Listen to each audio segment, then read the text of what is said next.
السلام عليكم. تعالوا نشوف الفيديو ده مع بعضينا وخلوكم في انتظاري عشان هنسمع الفيديو وهنشاهده مع بعضينا وهرجع تاني اعقب مع حضراتكم ويلا بينا. وزارة الدفاع في الضبعة مدق بترو شاهد بقالنا هنا 3 ايام، محدش بيسأل علينا لا اكل ولا شرب ولا ميه. المدق لا يصلح لاي حاجه، ان عربات تمشي عليه بالحجم ده بالوزن ده، شايلين مواسير تحيا مصر ومحدش سأل علينا. 3 عربات غارزين اهو.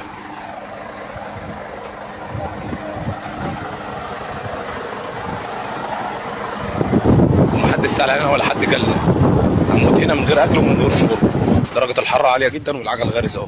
السواقين كلها قاعده ومعانا سواق تعبان كبير في السن نايم في العربيه، العربيه الثالثه اهي. واحنا بلغنا ومفيش شبكات في المنطقه اللي احنا فيها خالص، وبلغنا ومفيش حد جالنا. وبعد ما سمعتوا الفيديو يا سادة محترمين ان دي عربيات محملة مواسير تحيا مصر في الضبعة. الضبعة دي يعني في مصر مش بره مصر.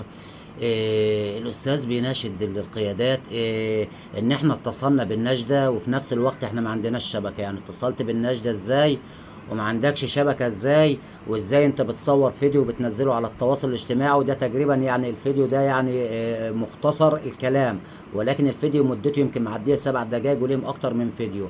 الشبكة بتشتغل بس لما تعملي فيديوهات وتصدرها للناس ان القيادات المصرية وان مصر ما بتعملش بشكل كويس، وان العالم دي خونة يا خال. العالم ده عشان تبقى فاهم خونة. 3 عربيات فيهم 2 غارزين وواحدة شغالة. يعني كان ممكن ياخد العربية اللي شغالة ويطلع يجيب أكل وشرب، أو ممكن كلهم يركبوا العربية دي ويسيبوا العربيات بتاعتهم في الضبعة غارزة ويعتمدوا على الله ياخدوها كده على أي منطقة كده سكنية أو أي منطقة كده فيها عمار، ويخلصوا المشكلة ويخلصوا الحكاية. وبعدين 3 أيام من غير أكل وشرب، إذا كان الواحد بيصوم 12 ساعة في شهر رمضان اللي بيرمي عليه السلام ما بيردوش عليه من شدة العطش والجوع، وأنت 3 أيام بسم الله ما شاء الله عليك نبرة صوت.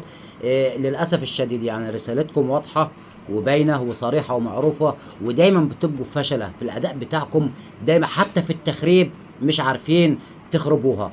يعني يبقى انتوا هتعمروها ازاي؟ يعني انتوا هتعمروها ازاي؟ ففي كل الاحوال يعني تحيا مصر. حفظ الله مصر بقائدها العظيم السيد الرئيس عبد الفتاح السيسي وكل القيادات المصريه، وتحيا مصر. والسلام عليكم ورحمه الله وبركاته.